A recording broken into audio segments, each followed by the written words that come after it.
പരിശുദ്ധ ബാബാ തിരുമേനി, അഭിവന്ദ്യരായ പിതാക്കന്മാരെ, വന്യരായ കോറപ്പിസ്കോപ്പന്മാരെ, റമ്പാച്ചന്മാരെ, സ്നേഹനിധികളായ വൈദിക സ്നേഹിതരെ, പരിശുദ്ധനായ പാമ്പാടി തിരുമേനിയുടെ പെരുന്നാളിൽ പങ്കെടുക്കുന്ന വിശ്വാസികളുടെ സമൂഹമേ,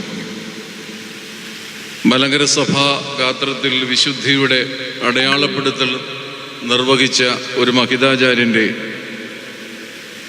അംഗീകരിക്കപ്പെടുവാൻ ബുദ്ധിമുട്ടുള്ള ഒരു കാലഘട്ടത്തിൽ വിശ്വാസി സാഗരം നിസ്സംശയം പരിശുദ്ധൻ എന്ന് അറ്റുപേടിയ ഒരു മേൽപ്പട്ടക്കാരൻ്റെ ഓർമ്മ നിർവഹിക്കുന്ന ഈ പവിത്ര നിമിഷത്തിൽ തിരഞ്ഞെടുപ്പുകൾക്ക് മാനദണ്ഡങ്ങൾ അനിവാര്യമാകുന്ന കാലഘട്ടത്തിൽ ലോകം നിർണയിച്ച മാനദണ്ഡങ്ങൾക്കപ്പുറമായി വെളിയുടെ ആഴം കുറിച്ചിട്ട ഒരു ധന്യപിതാവിൻ്റെ ഓർമ്മയുടെ സ്മൃതിയിലായിരിക്കുന്ന ഈ സന്ധ്യയിൽ നാം സ്വന്തമാക്കിയ ജ്ഞാനോദയങ്ങൾ നമ്മോടും നമ്മുടെ ചുറ്റുപാടുകളോടും ഫലപ്രദമായി സംവേദിക്കുവാൻ പരാജയപ്പെടുന്ന ഇടയത്ത് താൻ ജീവിച്ച കാലഘട്ടത്തിലെ മനുഷ്യരോടും പ്രപഞ്ചത്തോടും കാര്യക്ഷമമായി സംവേദിച്ച ഒരു അനുഗ്രഹീത പിതാവിനെ ഓർക്കുന്ന ധന്യനിമിഷം.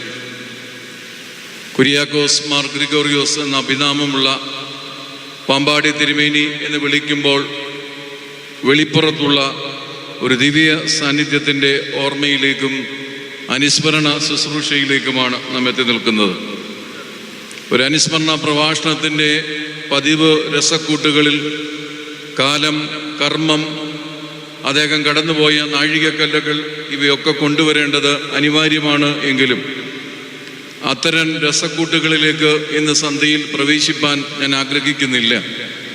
അത് നമ്മളിൽ പലർക്കും ആവർത്തന വിരസത മാത്രം സൃഷ്ടിക്കും എന്നെനിക്ക് ബോധമുള്ളതുകൊണ്ട് കാലവും വ്യക്തിയും സംഭാവനകളും തീർച്ചയായും ഒരു അനുസ്മരണ പ്രഭാഷണത്തിൻ്റെ ഭാഗമാണ്. എങ്കിലും അതിലേക്ക് പ്രവേശിക്കാതെ ഒരു വിശുദ്ധൻ നമ്മുടെ മുമ്പിൽ തുറന്നു വെച്ച വിശുദ്ധിയുടെ ആഴങ്ങളിലേക്ക്, ആ വിശുദ്ധിയുടെ അനുഭവങ്ങളിലേക്ക്, മലങ്കര സഭാ ഗാത്രത്തിൽ ആ പിതാവിൻ്റെ കയ്യൊപ്പ് ചാർത്തപ്പെട്ട 3 സന്ദർഭങ്ങളെ മാത്രം ഈ അനുസ്മരണ പ്രഭാഷണത്തിൻ്റെ പരിധിയിലേക്ക് കൊണ്ടുവരുവാൻ തക്കവണ്ണം ആഗ്രഹിക്കുക. 3 സന്ദർഭങ്ങൾ മാത്രമാണ് ഈ ഒരു അനുസ്മരണ പ്രഭാഷണത്തിനായി തിരഞ്ഞെടുക്കുവാൻ പ്രാർത്ഥനാപൂർവം പരിശ്രമിക്കുന്നത്. ഒന്നാമത്തെ സന്ദർഭത്തിലേക്ക് നാം പോകുന്നത് നമ്മുടെ പാമ്പാടി കത്തീഡ്രൽ ദേവാലയത്തിലേക്ക്.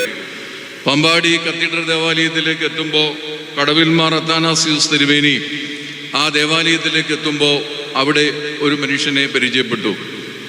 അദ്ദേഹത്തിന് ജീവിതത്തിൽ ആരായിത്തീരണം, എന്തായിത്തീരണം എന്നൊക്കെ ചോദിക്കുമ്പോൾ അദ്ദേഹത്തിന് പ്രത്യേകിച്ച് ലക്ഷ്യങ്ങളൊന്നും തന്നെയില്ല.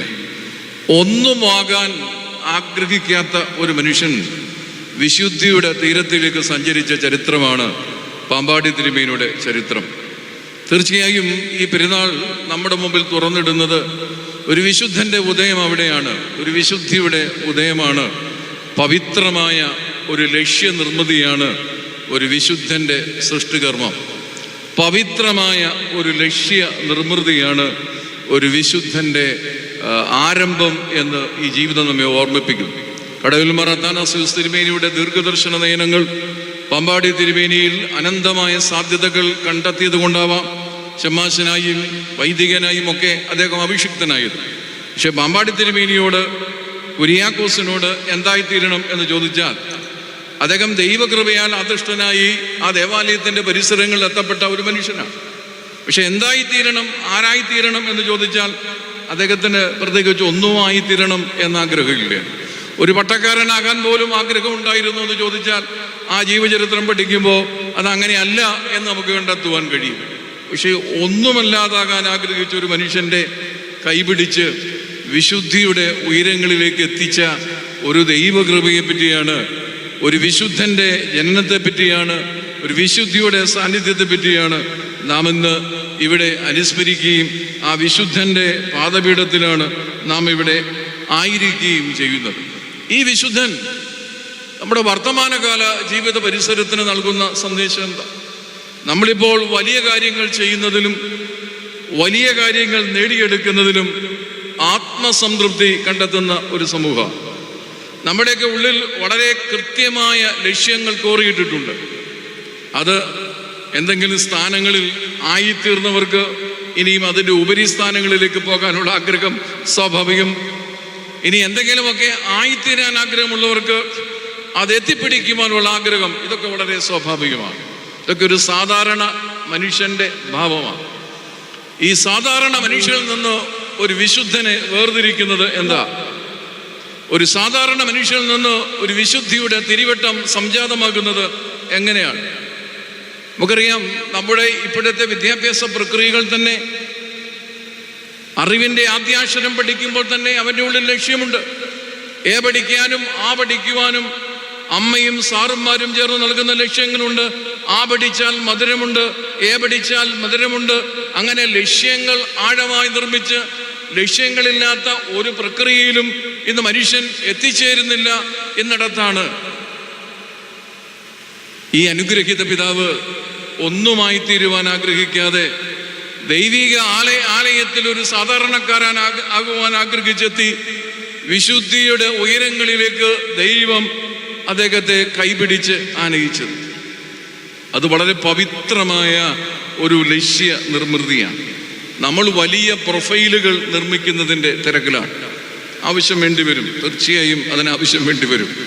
തെരഞ്ഞെടുപ്പുകൾക്ക് വലിയ പ്രൊഫൈലുകൾ അത്യന്താപേക്ഷിതമായ ഒരു കാലഘട്ടമാണ്. പ്രൊഫൈലുകളുടെ കനം, പ്രൊഫൈലുകളുടെ ആഴം, അത് തെരഞ്ഞെടുപ്പുകളുടെ മാനദണ്ഡമാണെന്ന് വിശ്വസിക്കുന്ന ഒരു സമൂഹത്തിൽ അതിനുവേണ്ടി അധ്വാനിക്കുന്നതിൻ്റെ ശരിതെറ്റുകേടുകളിലേക്കൊന്നും ഞാൻ പ്രവേശിക്കുന്നില്ല. പക്ഷേ പാമ്പാടി തിരുമേനി ഇന്ന് ഈ സന്ധ്യയിൽ ഒരു വിശുദ്ധിയുടെ അപൂർവമായ രസക്കൂട്ട് പറഞ്ഞു തരുന്നു. ഒന്നുമാകാൻ ആഗ്രഹിക്കാതെ ദൈവസന്നിധിയിൽ സമർപ്പിക്കുന്നവന് വിശുദ്ധിയുടെ ഉയരങ്ങൾ ദൈവം ദാനമായി നൽകുന്നു എന്ന്. ഒന്നുമാകാൻ ആഗ്രഹിക്കാതെ ദൈവസന്നിധിയിൽ എത്തിച്ചേരുന്ന ഒരു മനുഷ്യനെ വിശുദ്ധിയുടെ ഉയരങ്ങളിലേക്ക് ദൈവം ചേർത്തു വെക്കുന്നു എന്ന വലിയ ബോധ്യം, ആ വലിയ ജീവിതം നമ്മെ ഓർമ്മിപ്പിക്കുകയാണ്. നമ്മുടെ കാലഘട്ടത്തിൽ സാധാരണ മനുഷ്യർക്ക് യാതൊരു പ്രസക്തിയില്ലാത്ത കാലഘട്ടമാണ്. മനുഷ്യനെ പറ്റി പണ്ട് വിളിച്ചിരുന്നു, അവൻ ജൈവ മനുഷ്യനാണ്. പൂഴിയിൽ നിന്ന് എടുക്കപ്പെട്ടവൻ എന്നതുകൊണ്ട് പ്രകൃതിയോട് ബന്ധപ്പെട്ടവൻ എന്ന നിലയിൽ അവനെ ജൈവ മനുഷ്യൻ എന്ന് വിളിച്ചെങ്കിൽ ഇന്ന് ആരും മനുഷ്യനെ ജൈവ മനുഷ്യൻ എന്ന് വിളിക്കുവാൻ ആഗ്രഹിക്കില്ല. ഇപ്പോൾ നമ്മുടെ യുവ തലമുറയ്ക്കിടയ്ക്ക് ഹരമായി മാറിയ പുതിയ സാങ്കേതിക വിദ്യയുണ്ട്. ഇന്ന് നമ്മുടെ യുവതലമുറയ്ക്ക് ഏറ്റവും സ്വീകാര്യയോഗമായി മാറുന്നത് ബ്ലാക്ക് പാന്തർ സിനിമകളാണ്. അതിൻ്റെ അതിസാഹസികതയാണ്, അവിടെ കാണുന്ന അതീന്ദ്ര ഭാവങ്ങളാണ് ഇന്നത്തെ തലമുറയെ ആകർഷിക്കുന്നത്. കാരണം അത് പകുതി മനുഷ്യനും പകുതി യന്ത്രവുമാണ്. മനുഷ്യൻ യന്ത്രങ്ങളുടെ സഹായത്തോടുകൂടി അതിമാനുഷികനായി ഉയരുന്ന, കരുത്തുറ്റവനായി മാറുന്ന, കഴിവുള്ളവനായി മാറുന്ന, എന്നിട്ട് മനുഷ്യൻ തന്നെ ഇല്ലാതെയാകുന്ന, മനുഷ്യന് തന്നെ പ്രസക്തിയില്ലെന്ന് ചിന്തിക്കുന്ന ഒരു കാലഘട്ടം. അതിനെ ചിലർ പോസ്റ്റ് ഹ്യൂമൻ എന്നൊക്കെ വിളിച്ച് നമ്മെ ഞെട്ടിപ്പിക്കാറുണ്ട്. അതിലേക്ക് ഞാൻ പ്രവേശിക്കുന്നത്. അവിടെയാണ് വിശുദ്ധിയുടെ ഉയരങ്ങളിൽ നിന്നുകൊണ്ട് ഈ പ്രപഞ്ചത്തെ കീഴ്പ്പെടുത്താൻ കഴിയുമെന്നും ഈ പ്രകൃതിയോട് സംവേദിക്കാൻ കഴിയുമെന്നും ഈ ലോകത്തോട് സംവേദിക്കാൻ കഴിയുമെന്നും ഈ ചുറ്റുപാടുകളോട് സഞ്ചരിക്കുവാൻ കഴിയുമെന്നും കൃപയുടെ തേരിലേറിയുള്ള സഞ്ചാരങ്ങൾക്ക് കഴിയുമെന്ന് ജീവിച്ചു തെളിയിച്ച ഒരു പരിശുദ്ധന്റെ ഓർമ്മയിലേക്ക് നമ്മൾ എത്തുന്നത്. കാലാവസ്ഥ വ്യതിയാനങ്ങൾ തിരിച്ചറിയാൻ പാടുപെടുന്ന സാങ്കേതിക വിദ്യയുടെ കാലഘട്ടത്തിൽ നാം ജീവിക്കുമ്പോൾ പ്രപഞ്ചത്തിനും പ്രകൃതിക്കും പശ്യമൃഗാദികൾക്കും സംഭവിക്കുന്ന മാറ്റങ്ങൾ പോലും ഒരു വിശുദ്ധന്റെ നയനങ്ങൾക്ക് മുമ്പിൽ തെളിയുമ്പോൾ അതെന്ത് തരം അതിമാനുഷികതയാണ്, അതെന്തു തരം ജീവിതയാണ്. ബ്ലാക്ക് പാന്തർ സിനിമകൾ നിർമ്മിച്ച് അതിസാഹസികതകളും അതിഭൗതികതകളും ഒക്കെ സൃഷ്ടിക്കുന്ന വർത്തമാന കാലഘട്ടത്തിന്റെ മുമ്പിൽ വിസ്മയച്ചെപ്പ്, ജീവിതത്തിന്റെ വിസ്മയച്ചെപ്പ് ഈ ജീവിതം തുറന്നിടുന്നു എന്ന് ഞാൻ വിശ്വസിക്കുകയാണ്. കാരണം ഒന്നുമാകാൻ ആഗ്രഹിക്കാതെ ദൈവകൃപയ്ക്ക് മുമ്പിൽ സമർപ്പിക്കപ്പെടുന്ന ഒരു കാണിക്കയായി ഈ ജീവിതത്തെ മാറ്റിയെടുക്കുവാൻ കഴിയുന്നുവെങ്കിൽ അവിടെ നിന്ന് ഒരു വിശുദ്ധൻ ആരംഭിക്കുകയായി, ഒരു വിശുദ്ധിയുടെ ജീവിതത്തിന്റെ ചുവടുവെപ്പുകൾ ആരംഭിക്കുകയായി. വിഖ്യാതമായി ലോകം മുഴുവൻ വായിച്ച ഒരു ദൈവശാസ്ത്ര ഗ്രന്ഥമാണ് no handle on the cross എന്ന നിലയിൽ അനേകം ആളുകൾ വായിച്ച ജപ്പാനിലുള്ള ഒരു ദൈവശാസ്ത്രജ്ഞൻ കൊസുകെ കൊയാമ എന്ന പേരിൽ അറിയപ്പെട്ട ആ ദൈവശാസ്ത്രത്തിന് എഴുതിയ പുസ്തകമാണ് no handle on the cross എന്ന പുസ്തകം. ബെസ്റ്റ് സെല്ലറാണ്. അദ്ദേഹം പറയുന്നു, കുരിശുകൾക്ക് കൈപ്പിടികൾ അനിവാര്യമില്ല. കാരണം അത് കൈപ്പിടിയിൽ കുരിശ് ഒതുങ്ങിയാൽ നമ്മൾ ഇഷ്ടം പോലെ കൊണ്ടു നടക്കും. അതാണല്ലോ നമ്മളിപ്പോൾ ചെയ്യുന്നത്. നമുക്ക് ഇഷ്ടം പോലെ കൊണ്ടു നടക്കാവുന്ന ഒന്നായി കുരിശ് മാറും. But there is no handle on the cross. കുരിശിൽ അത്തരം കൈപ്പിടികൾ അനിവാര്യമല്ല. കുരിശിന്റെ പാത, കുരിശിന്റെ ദർശനങ്ങളിൽ ഒരാൾ സഞ്ചരിക്കുമ്പോഴാണ് അയാൾ തൻ്റെ ജീവിതത്തിന്റെ വിശുദ്ധി കണ്ടെത്തുന്നത്. അയാൾ തൻ്റെ ജീവിതത്തിന്റെ വിശുദ്ധിയുടെ തീരങ്ങൾ കണ്ടെത്തുന്നത്, വിശുദ്ധിയുടെ അനന്തമായ സാധ്യതകൾ കണ്ടെത്തുന്നത്. അതുകൊണ്ട് ഞാൻ ആദ്യ ഭാഗം അവസാനിപ്പിക്കട്ടെ. പാമ്പാടി കത്തീഡ്രലിൽ നിന്ന് കടവിൽ മാർ അത്താനസ്യോസ് തിരുമേനി കണ്ടെത്തുമ്പോൾ ഈ വിശുദ്ധന് പ്രത്യേകിച്ച് ലക്ഷ്യങ്ങളൊന്നുമില്ല. പക്ഷെ ദൈവത്തിന് അദ്ദേഹത്തെ പറ്റി വലിയ പദ്ധതി ഉണ്ടായിരുന്നു. ഒരു പവിത്രമായ ലക്ഷ്യം ദൈവം അവന് കൊടുത്തിരുന്നു. നമ്മൾ കണ്ടെത്തുന്ന ലക്ഷ്യങ്ങൾക്ക് എന്ത് പ്രസക്തിയുണ്ട് എന്നത് നാം ഇന്ന് ഈ ലോകത്തിൽ കണ്ടുമുട്ടുന്ന യാഥാർത്ഥ്യമാണ്. രണ്ടാമത്തെ സന്ദർഭം പരിശുദ്ധനായ ബസേലിയോസ് ഗീവർഗീസ് ദിദിയൻ ബാബ തിരുമേനിയുടെ ഹോംസ് യാത്രാമധ്യയാണ്. ആ യാത്രയെ പറ്റിയൊന്നും ഞാനിവിടെ വിശദീകരിക്കുന്നില്ല. നിങ്ങൾ നല്ല ചരിത്രബോധമുള്ളവരാണ്. പരിശുദ്ധനായ വട്ടശ്ശേരി തിരുമേനിയുടെ ദേഹവിയോഗത്തിന് ശേഷം മലങ്കര സഭ സ്വാതന്ത്ര്യം ആഗ്രഹിച്ച് വൃദ്ധനായിരുന്ന, പ്രായാധിക്യം കൊണ്ട് ക്ഷീണിതനായിരുന്ന മലങ്കരയുടെ വലിയ പിതാവ്, സമാധാനകാംക്ഷിയായ മലങ്കര സഭയുടെ വലിയ പിതാവ് ഹോംസിലേക്ക് നടത്തിയ സുദീർഘവും ക്ലേശരഹിതവുമായ ഒരു യാത്ര ചരിത്രത്തിന്റെ താളിൽ നാം കാണുന്നു. അവിടെ പരിശുദ്ധനായ അപ്രയം പാത്രികീസുമായി മലങ്കരയുടെ കാര്യങ്ങൾ ശ്രദ്ധിക്കുമ്പോൾ ഈ പാമ്പാടി തിരുമേനി ചർച്ചാ വിഷയമാകുന്നു എന്ന ചരിത്രത്തിലുണ്ട്. പാമ്പാടി തിരുമേനി ചർച്ചാ വിഷയമാകുന്നത് പോസിറ്റീവായിട്ടല്ല, അത്യന്തം നെഗറ്റീവായിട്ടും നിഷേധാത്മകമായിട്ടും ഈ സ്മര്യ പിതാവ് അവിടെ പാത്രീഭൂതമാകുന്നുണ്ട്. ചോദിക്കുന്നുണ്ട്, മലങ്കരയുടെ പിതാക്കന്മാരുടെ ദിഷ്ണാ ശൈലിയെയും അവർ പ്രാർത്ഥനാ ശൈലികളെയും അവർ കണ്ടെത്തിയ ആത്മീയ ബോധങ്ങളുമൊക്കെ തിലോം തമസ്കരിച്ചുകൊണ്ട് ആ നാം വലിയവനെന്ന് ഉള്ളിൽ കരുതി ബഹുമാനിക്കുന്ന ആ പിതാവ് ചോദിക്കുന്നൊരു ചോദ്യമുണ്ട്, നിങ്ങളുടെ കുര്യാക്കോസ് മാർ ഗ്രിഗോറിയോസിന് എന്തറിയാം? ചരിത്രത്തിൽ നമ്മെ വേദനിപ്പിച്ചൊരു ചോദ്യമാണ്. നമ്മെ വല്ലാതെ വേദനിപ്പിക്കുന്ന, ചരിത്രത്തിന്റെ ഇടങ്ങളിൽ നാം കണ്ടെത്തുന്ന വല്ലാതെ വേദനിപ്പിക്കുന്ന ഒരു ചോദ്യമാണത്. നിങ്ങളുടെ കുര്യാക്കോസ് മാർ ഗ്രിഗോറിയോസിന് എന്തറിയാം? അതൊരു പക്ഷേ അറിവിനെ പറ്റി, ജ്ഞാനത്തിനെ പറ്റി ഈ ലോകം കണ്ടെത്തിയ ചട്ടക്കൂടുകൾ വെച്ചുകൊണ്ടാവാം ഒരു പക്ഷേ ഇത്തരം ചോദ്യങ്ങൾ ഉണ്ടാകുന്നത്. ജ്ഞാനത്തിന് ചില ശരീരഭാഷകളുണ്ടല്ലോ, അറിവിന് ചില ശരീരഭാഷകളുണ്ടല്ലോ. അതൊന്നും പാമ്പാടി തിരുമേനിയുടെ ജീവിത പരിസരങ്ങളിൽ ചേർന്നു നിൽക്കാത്തത് കൊണ്ടാവാം ഇത്തരം ചോദ്യങ്ങൾ ചോദിച്ചെങ്കിലും മലങ്കര സഭയ്ക്ക് പരിശുദ്ധനായ പാമ്പാടി തിരുമേനി കൈവരിച്ച ജ്ഞാനത്തെ പറ്റി വലിയ ബോധ്യമാണ് ഉണ്ടായിരുന്നത്. അതിന് ഗീവർഗീസ് ദിദിയൻ ബാബ തിരുമേനി കൊടുത്ത മറുപടിയിൽ ആ വലിയ ബോധ്യമുണ്ട്. ആ ബോധ്യം ഇങ്ങനെയാണ് രേഖപ്പെടുത്തിയത്, എനിക്ക് എന്തൊക്കെ അറിയാമോ അതൊക്കെ അദ്ദേഹത്തിനും അറിയാം. പരിശുദ്ധനായ ഗീവർഗീസ് ദിദിയൻ ബാബയുടെ സാക്ഷ്യമാണ് പാമ്പാടി തിരുമേനിയെ പറ്റി. എനിക്ക് എന്തൊക്കെ അറിയാമോ അതെല്ലാം അദ്ദേഹത്തിനും അറിയാം. ഒന്നുകൂടെ എഴുതി, പരിശുദ്ധനായ പരിമല തിരുമേനിയുടെ ആത്മവീര്യമുള്ള ഒരു പിതാവാണ് പാമ്പാടി തിരുമേനി. പരിശുദ്ധനായ പരിമല തിരുമേനിയുടെ ആത്മവീര്യം നിറഞ്ഞൊരു പിതാവാണ്.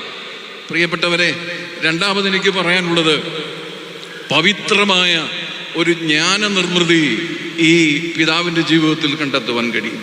ഒന്ന്, പവിത്രമായ ഒരു അന്വേഷണ മാർഗം, ഒന്നുമാകാൻ ആഗ്രഹിക്കാതെ ദൈവസന്നിധിയിൽ വിട്ടുകൊടുത്ത ഒരു അന്വേഷണം. രണ്ട്, ലോകം വരച്ചിട്ട വാർപ്പ് മാതൃക, ഒരു പദവി ഉപയോഗിക്കാറുണ്ട്, വാർപ്പ് മാതൃക, സ്റ്റീരിയോ ടൈപ്പ് എന്ന് പറയുന്ന പദവി ഉപയോഗിക്കാറുണ്ട്.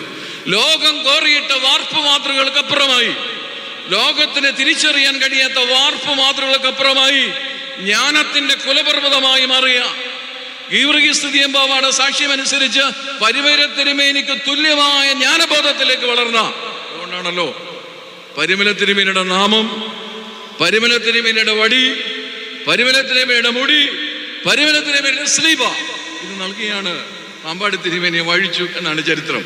വടിയെപ്പറ്റി പലരും അവകാശവാദം ഉന്നയിക്കുന്നുവെങ്കിലും ചരിത്രം അങ്ങനെയാണ് രേഖപ്പെടുത്തുക. അങ്ങനെ പരിമല തിരുമേനിക്ക് ശേഷം സമകാലീനായി മലങ്കര സഭ കണ്ട ഒരു പിതാവാണ്. അദ്ദേഹത്തിന്റെ ജ്ഞാനത്തെയാണ് ചിലർ അളന്നത്.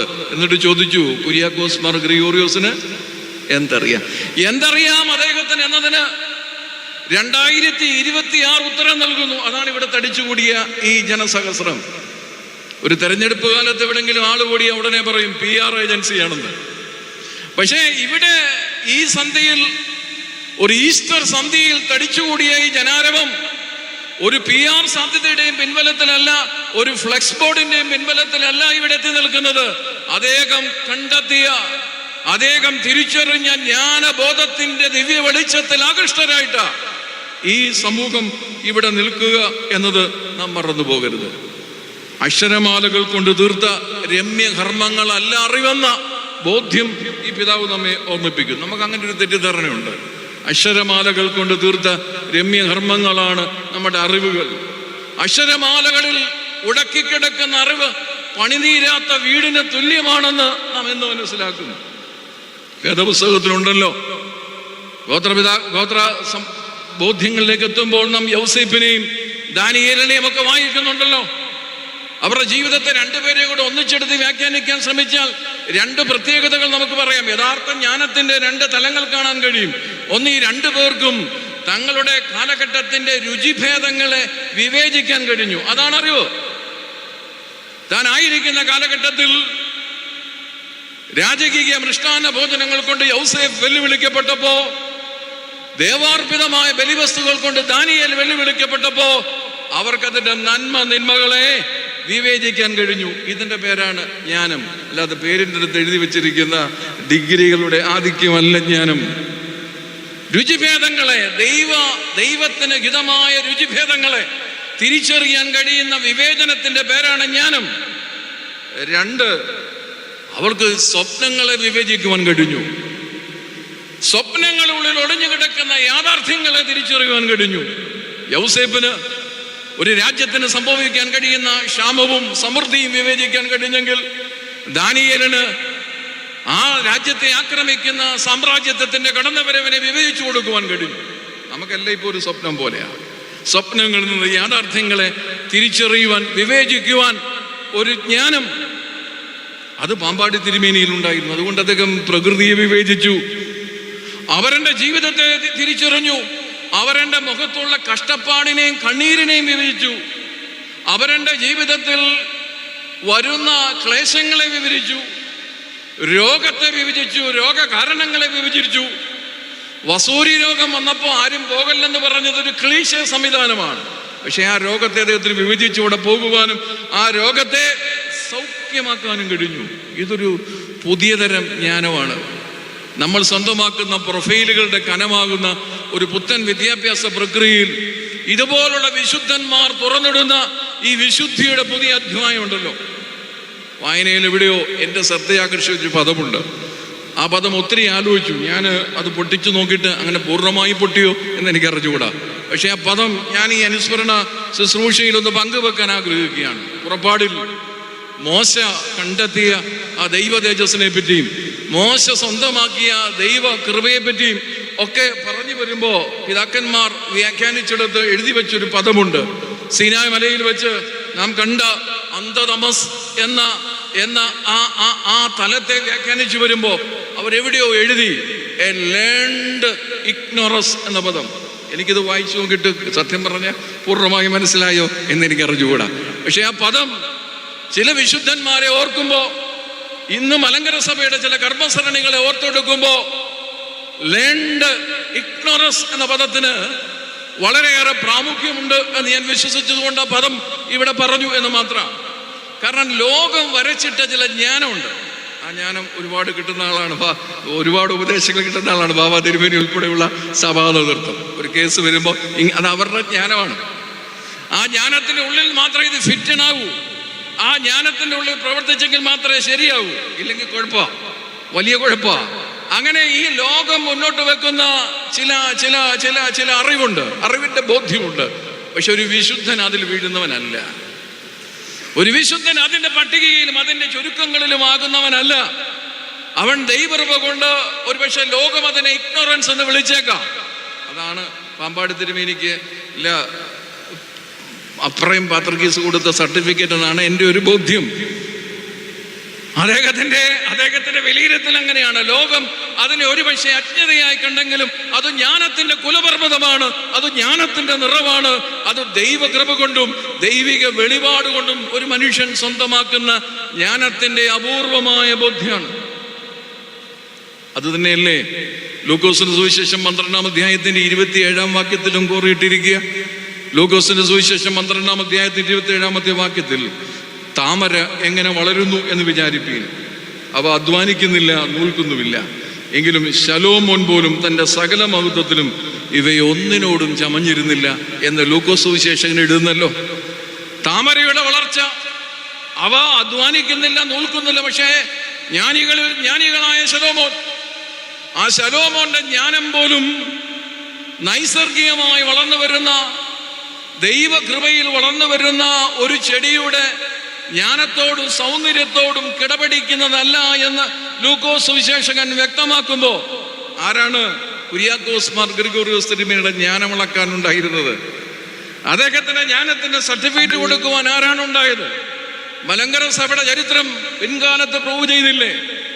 ആ ഒരു ജ്ഞാനത്തിന്റെ വലിയ ആഴം, ആ ജ്ഞാനം മലങ്കര സഭയിൽ സൃഷ്ടിച്ച ആഴം, മനുഷ്യ മനസ്സുകളെ സ്വീകരിക്കുവാൻ തക്കവണ്ണം ഒക്കെ സ്വാധീനത്തിലേക്ക് എത്തി വന്ന ആ ജ്ഞാനത്തെ പറ്റി നമ്മൾ വായിച്ചില്ലേ?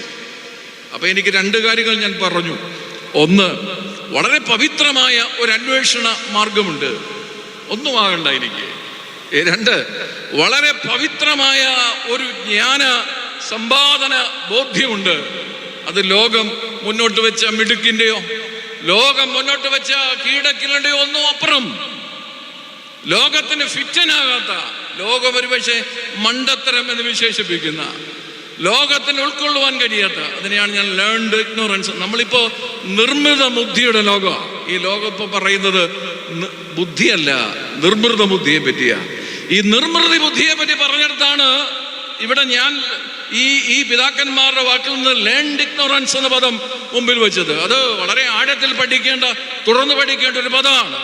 അത് ദൈവകൃപ കൊണ്ട് മാത്രം ഒരാളിലേക്ക് എത്തിക്കപ്പെടുന്ന വലിയ ജ്ഞാന ബോധ്യമാണ്. അത് ദൈവിക വെളിപാടിൻ്റെ അന്തസത്തയാണ്, അന്തർധാരയാണ്. ഒന്നുകൂടെ പറഞ്ഞ് ഞാൻ എൻ്റെ വാക്കുകൾ അവസാനിപ്പിക്കാം. 3ാമത് നാം പോകേണ്ടത്, ഒന്ന് നാം പോയത് പാമ്പാടി കത്തീഡ്രലിലേക്കും 2ാമത് പോയത് ഹോംസിലേക്കുമാണെങ്കിൽ, ഇനി 3ാമത് പോകേണ്ടത് സഭയുടെ ഒരു സാധാരണ സമിതി യോഗത്തിലേക്കൂടെ പോയി ഈ അനുസ്മരണ ശുശ്രൂഷ ഞാൻ നിർവഹിക്കും. വളരെ അത്ഭുതമാണ്. കാരണം ആ അത്ഭുതം എന്നിലുണ്ടാക്കാൻ കാര്യം, ഞാൻ സഭയുടെ ഒരു സ്ഥാനിയായതുകൊണ്ട് ചരിത്രം പഠിച്ചപ്പോൾ മലങ്കര സഭ കാതോലിക്ക നിധി ശേഖരണത്തെ പറ്റി ആലോചിച്ചപ്പോൾ അതിൻ്റെ ആദ്യത്തെ ചുമതലക്കാരൻ പാമ്പാടി തിരുമേനി. വ്യക്തിപരമായി എന്നിൽ വലിപ്പം കൗതുകം ഉണ്ടാക്കുക വളരെ സ്വാഭാവികമാണ്. ആദ്യമായി ഈ വലിയ ടാസ്ക് പട്ടിണിക്കാരൻ്റെയും പരിവട്ടക്കാരൻ്റെയും നടുവിൽ നിന്നുകൊണ്ട് ഒറ്റ ദിവസം കൊണ്ട് മലങ്കര സഭയ്ക്ക് ഒരു കാതോലിക്ക നിധി ശേഖരണം ഉണ്ടാക്കണമെന്ന് ഈ സഭയുടെ പിതാക്കന്മാർ ദർശനം കണ്ടപ്പോൾ പ്രഗത്ഭരും പ്രതിഭാശാലികളുമായ നീണ്ട നിരയുണ്ടായിരുന്ന മലങ്കര സഭ അതിൽ മറ്റാരെയുമല്ല കണ്ടെത്തിയത്, അദ്ദേഹത്തെ കണ്ടെത്തിയത് പാമ്പാടി തിരുമേനി, കുര്യാക്കോസ് മാർ ഗ്രിഗോറിയോസ് തിരുമേനിയാണ്. സഭ വളരെ ആശങ്കപ്പെട്ടു. ഈ പട്ടിണിയുടെയും പരിവട്ടത്തിൻ്റെയും ഒക്കെ നാളിൽ എങ്ങനെയാണ് ഈ സ്വപ്നം സംജാതമാകുക? ഇതെങ്ങനെയാണ് സ്വന്തമാക്കുവാൻ കഴിയുക? ഇതെങ്ങനെയാണ് മലങ്കര സഭയ്ക്ക് നേടിയെടുക്കുവാൻ കഴിയുക? ഇതിനെപ്പറ്റി ചർച്ച ചെയ്യുവാൻ കൂടിയ അന്നതിനെ വർക്കിംഗ് കമ്മിറ്റി വേണമെന്ന് വിളിക്കാം, വർക്കിംഗ് കമ്മിറ്റിയോ ആലോചന സമിതിയോ, ഇതുപോലൊരു യോഗം. ആ യോഗം കൂടുമ്പോൾ ആ യോഗത്തിന്റെ മധ്യത്തിലേക്ക് പാമ്പാടി തിരുമേനി കടന്നു ചെല്ലുകയാണ്. ഈ പാമ്പാടി തിരുമേനി കടന്നു വരുമ്പോൾ മലങ്കര സഭയുടെ ഭരണഘടനാ ശില്പികളിൽ ഒന്നായ റാവൂസാബി OM ചെറിയന്റെ വാചകം തങ്കലിപികളിൽ പാമ്പാടി തിരുമേനിയെ പറ്റി രേഖപ്പെടുത്തിയത് ഇങ്ങനെ: ഇതാ നമ്മുടെ പിതാവ് കടന്നു വരുന്നു. വീണ്ടും ഞാൻ ആവർത്തിക്കുന്നു, ഇതാ നമ്മുടെ പിതാവ് കടന്നു വരുന്നു, ഭൂമിയിൽ കാലുറപ്പിച്ചും സ്വർഗത്തെ നോക്കിക്കൊണ്ടും വരുന്നു. എത്ര സുന്ദരമായ സാക്ഷ്യമാണ്! ഇതാ നമ്മുടെ പിതാവ് കടന്നു വരുന്നു, ഭൂമിയിൽ കാലുറപ്പിച്ചും സ്വർഗത്തെ നോക്കിക്കൊണ്ടും കടന്നു വരുന്നു. എത്ര വലിയ സാക്ഷ്യമാണ്! ഇതിൽ പരം ഒരു സാക്ഷ്യം, ഇത് എത്ര കരുത്തുള്ളൊരു സാക്ഷ്യമാണ്! ഇതിൽ പരം ഒരു സാക്ഷ്യം മലങ്കര സഭയ്ക്ക് ഒരു പിതാവിനെ പറ്റി കൈവരിക്കാൻ കഴിയുമോ? ഈ സാക്ഷ്യമല്ലേ മലങ്കര സഭയെ ഇന്നലകളിൽ വഴി നടത്തിയത്. നമ്മുടെ ഇടയിൽ ആത്മീയതയുടെ ഉന്നത ഭാവധാരികൾക്ക് ഒരു കുറവില്ല. ഇടയ്ക്കിടയ്ക്കൊന്ന് നോക്കണം, അവരുടെ കാല് ഭൂമിയിലുണ്ടോ എന്ന് നോക്കിയാൽ മാത്രം മതി. ആ ഒരു കുറവേ ഞാൻ കാണുന്നുള്ളൂ. ആത്മീയതയുടെ ഉന്നത ഭാവധാരികൾക്ക് യാതൊരു കുറവുകൂടെ എന്ന് ഞാൻ വിശ്വസിക്കുന്നില്ല, ഞാൻ കാണുന്നുമില്ല എൻ്റെ ദൈനംദിന ജീവിതത്തിൽ. പക്ഷെ അവരുടെ കാല് ഭൂമിയിലുണ്ടോ എന്നതിന് മാത്രമേ സംശയം ഉണ്ടെങ്കിൽ ഉള്ളൂ. ആ ഒറ്റ കാര്യത്തിൽ മാത്രമേ ഉള്ളൂ. പക്ഷെ പാമ്പാടി തിരുമേനിയെ പറ്റി ആ കാലഘട്ടത്തിന്റെ കരുത്തുറ്റ ആത്മായ നേതൃത്വം പറഞ്ഞത്, ഇതാ മനുഷ്യൻ കടന്നു വരുന്നു, അദ്ദേഹം ഉയരത്തെ നോക്കുകയും അദ്ദേഹത്തിന്റെ കാലുകൾ ഭൂമിയിലുണ്ട്, തന്റെ സഭയെ പറ്റിയുള്ള നല്ല ബോധ്യമുണ്ട്, സഭയെ മറന്നുള്ള PR വർക്കൊന്നും അദ്ദേഹത്തിനില്ല, സഭയുടെ ദൈനംദിന പോരാട്ടങ്ങൾ നടത്തി മാറ്റിയുള്ള ചില ജനപ്രിയ നിലപാടുകളുണ്ടല്ലോ, അത് പാമ്പാടി തിരുമേനിക്കില്ല. അങ്ങനെയൊക്കെ ഉള്ളവർ വർത്തമാന കാലഘട്ടത്തിൽ ജീവിക്കുന്നു എന്നത് ദുഃഖകരല്ലേ? സഭയെ മറന്നൊരു നിലപാടോ, സഭയുടെ പൊതുവായ പോരാട്ടങ്ങളെ മറന്നുകൊണ്ടൊരു നിലപാടോ, സഭയുടെ പൊതുവായ സഞ്ചാര രീതികളെ മറന്നുകൊണ്ടൊരു നിലപാടോ, സഭയുടെ പൊതുവായ നിലപാടുകൾക്കപ്പുറമായി സ്വന്തം വ്യക്തി സാമ്രാജ്യങ്ങൾക്ക് വേണ്ടിയുള്ള അന്വേഷണങ്ങളോ ഒന്നും ഇല്ലാതിരുന്ന ഒരു പിതാവാണ്. ഇങ്ങനെ എഴുതിയിട്ടുണ്ട്, the secret of getting started is breaking your complex. ഒരു കോംപ്ലക്സുകളും ഇല്ലാതെ നിർമ്മലനായി നിറശോഭയായി മലങ്കര സഭയുടെ ചരിത്രത്തെ വളരെ ശക്തമായി നയിച്ച ഒരു പിതാവാണ്. ഞാൻ ദീർഘിപ്പിക്കുന്നില്ല. ഞാൻ പ്രസംഗി കയറുന്നതിന് മുമ്പ് തന്നെ അച്ഛൻ പറഞ്ഞു റാസയുടെ മുൻവശം ഇവിടെ എത്തി. അതുകൊണ്ട് ഞാൻ ദീർഘമായ ഒരു പ്രസംഗത്തിന് തയ്യാറാകുകയില്ല, അവിടെ അവസാനിപ്പിക്കാൻ തുടങ്ങി. പക്ഷേ ഈ പിതാവ് ലോകം കോറിയിട്ട എല്ലാ മാതൃകകൾക്കും അപ്പുറമാണ്. ലോകം പരിചയപ്പെടുത്തിയ ഒരാൾ വിജയിക്കണം എന്ന് പറയുമ്പോൾ നമ്മുടെ കയ്യിൽ ചില സ്ഥിരം ഫോർമുലകളുണ്ടല്ലോ, ചില റെസിപ്പീസ് ഉണ്ടല്ലോ. ആ റെസിപ്പികളൊന്നും ഫിറ്റനാകാത്തൊരു പിതാവ്, പക്ഷേ വിശുദ്ധിയുടെ നിറകുടമായി തീർന്ന ഒരു പിതാവ്. ആ പിതാവിന് കരിയറിസത്തിന്റെ ആത്മഭാരമില്ലായിരുന്നു. എന്തെങ്കിലുമൊക്കെ ആയിത്തീരണം എന്നുള്ളൊരു ചിന്താഭാരമേ അദ്ദേഹത്തെ അലയിട്ടിരുന്നില്ല. അദ്ദേഹത്തിന്റെ ജ്ഞാനം വളരെ പവിത്രം, നിർമ്മലമായ ജ്ഞാനമായിരുന്നു. അദ്ദേഹത്തിന്റെ കർമ്മം, മൂന്നാമത് ഞാൻ പറയാൻ ശ്രമിച്ചത് പവിത്രമായ ഒരു കർമ്മമാണ്. സ്വന്തം ശരീരത്തിൽ മണ്ണ് പറ്റുമോ എന്നറിഞ്ഞ് ജീവിതത്തെ ഭയങ്കര സേഫ് സോണിലേക്ക് നിർത്തി പ്രവർത്തിക്കുന്ന പ്രവർത്തന ശൈലികൾക്ക് അപ്പുറമായി തൻ്റെ ജീവിതത്തെ മേക്കട്ടി എത്തിയുള്ളൂ, ബാക്കിയോടെ നീട്ടാനാണ്. അപ്പോ അങ്ങനെ മലങ്കര സഭയുടെ ചരിത്രത്തെ വളരെ ആഴത്തിലും വളരെ ശക്തിയിലും മുന്നോട്ട് നയിച്ച ഒരു വലിയ പിതാവിൻ്റെ വളരെ ആഴമാർന്ന ദീപ്തമാർന്ന ഒരു ചരിത്രത്തിലെത്തുമ്പോൾ ഒരു കാര്യം കൂടെ നീട്ടുവാൻ ആവശ്യപ്പെട്ടത് കൊണ്ട് മാത്രം നീട്ടുകയാണ്. ദൈവശാസ്ത്രത്തെ പറ്റി പഠിച്ചു പോകുമ്പോൾ എൻ്റെ മനസ്സിലുടക്കിയ മറ്റൊരു പദമുണ്ട്, ദ ചലഞ്ചിങ് റെലവൻസ് എന്ന പദം ദൈവശാസ്ത്രം ഓതിത്തുന്ന ഗുരുക്കന്മാർ എന്നെ പറഞ്ഞിട്ടുണ്ട്. ഇത്തരം പിതാക്കന്മാരുടെ അനുസ്മരണ ശുശ്രൂഷയിലേക്ക് എത്തുമ്പോൾ ഇത് കേവലം വ്യക്തിയെയും കാലത്തെയും മാത്രം അവതരിപ്പിക്കാനുള്ള ഒരു ശ്രമമാണോ? ഇത് ഉയർത്തുന്ന ചലഞ്ചസ് എന്താണ്? ഈ പിതാക്കന്മാരുടെ ജീവിതം ഈ വർത്തമാനകാല ജീവിത ബോധ്യങ്ങളിൽ ഉയർത്തുന്ന ചലഞ്ചിങ് റെലവൻസ് എന്താ? ഈ പിതാവിൻ്റെ ജീവിതത്തിൽ നമ്മൾ എത്തുമ്പോൾ വ്യക്തിപരമായ നമ്മുടെ നേട്ടങ്ങൾ മാത്രമാണ്. ഒരു വിശുദ്ധന്റെ കബറിടം നമുക്കുണ്ട്. ഈ വിശുദ്ധന്റെ കബറിടം നമുക്ക് നേർച്ച കാഴ്ചകൾ സമർപ്പിക്കുവാനും നമുക്ക് പ്രാർത്ഥനകൾ സമർപ്പിക്കുവാനും മാത്രമുള്ളൊരിടം മാത്രമാണോ? ഒരു വിശുദ്ധിയുടെ ഉയരങ്ങൾ കണ്ടെത്തണ്ടേ? ഒരു വിശുദ്ധിയുടെ പ്രഭാവട്ടങ്ങൾ നമ്മൾ കണ്ടെത്തണ്ടേ? ഒരു വിശുദ്ധിയുടെ സാധ്യതകൾ നാം സൃഷ്ടിക്കണ്ടേ? ഒരു വിശുദ്ധിയുടെ തിരിവട്ടം ഈ സമൂഹത്തിൽ ഉണ്ടാവണ്ടേ? അതല്ലേ ഒരു വിശുദ്ധന്റെ പെരുന്നാളിൽ നാം പ്രതീക്ഷാ നിർഭരമായി കാത്തിരിക്കുന്നത്? ഇവിടെ ഉയരേണ്ട ആ വിശുദ്ധിയുടെ നിർമ്മിതി നമ്മുടെ ജീവിതത്തിൽ ചില മിന്നാമിനുങ്ങിന്റെ നുറുങ്ങുവട്ടങ്ങളെങ്കിലും ഉയർകൊള്ളണ്ടേ? ഈ നുറുങ്ങുവട്ടങ്ങളൊക്കെ ചേർത്ത് വെച്ച് ചില പ്രഭകൾ, ചില പ്രകാശങ്ങൾ, ചില പ്രതീക്ഷകൾ ഈ സമൂഹത്തിൽ നമുക്ക് നിർമ്മിക്കുവാനും നിർവചിക്കുവാനും ഒക്കെ കഴിയേണ്ടതല്ലേ? അങ്ങനെ കഴിഞ്ഞ ചില പിതാക്കന്മാരുടെ ഓർമ്മ, അതിനൊരു ചലഞ്ചിങ് റെലവൻസ് ഉണ്ട്. ഈ കാലഘട്ടത്തിൽ നമ്മൾ ജീവിക്കുമ്പോൾ നമ്മുടെ ജീവിതത്തോട് അതെങ്ങനെ നിറവാർന്ന് വളരെ ചാരുതയോടെ വലിയ ബോധ്യത്തോടെ ഇങ്ങനെ സംവേദിച്ചു കൊണ്ടിരിക്കും എന്നതിന് യാതൊരു തർക്കവുമില്ല. ഞാൻ എൻ്റെ വാക്കുകളെ ഇവിടെ ചുരുക്കുവാൻ ആഗ്രഹിക്കുകയാണ്. അതുകൊണ്ട് പ്രിയപ്പെട്ടവരെ, പരിശുദ്ധനായ പാമ്പാടി തിരുമേനി ആ ജീവിതം ഉയർത്തിവിട്ട വളരെ ആഴമാർന്ന ബോധ്യങ്ങൾ നമ്മെ സഭാ ശുശ്രൂഷയിൽ ബലപ്പെടുത്തട്ടെ. സഭാ ശുശ്രൂഷയിൽ ഒരു പുത്തൻ ബോധ്യത്തോടുകൂടി സഭയെന്ന വലിയ ബോധ്യം ഉൾക്കൊണ്ടുകൊണ്ട് സഞ്ചരിക്കുവാൻ നമ്മെ സഹായിക്കട്ടെ എന്ന് പ്രാർത്ഥിക്കുന്നു, ആശംസിക്കുന്നു.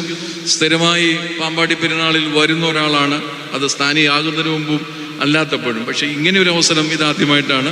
ഈ അവസരം എനിക്കായി ക്രമീകരിച്ചു തന്ന ഈ പാമ്പാടി ദേറായുടെ മാനേജരോടും പ്രത്യേകിച്ച് അഭിനന്ദനായ ദിയോസ്കോറോസ് തിരുമേനിയോടും എല്ലാവരോടുമുള്ള സ്നേഹവും ബഹുമാനവും ആദരവും അറിയിച്ചുകൊണ്ട് ഞാൻ എൻ്റെ വാക്കുകളെ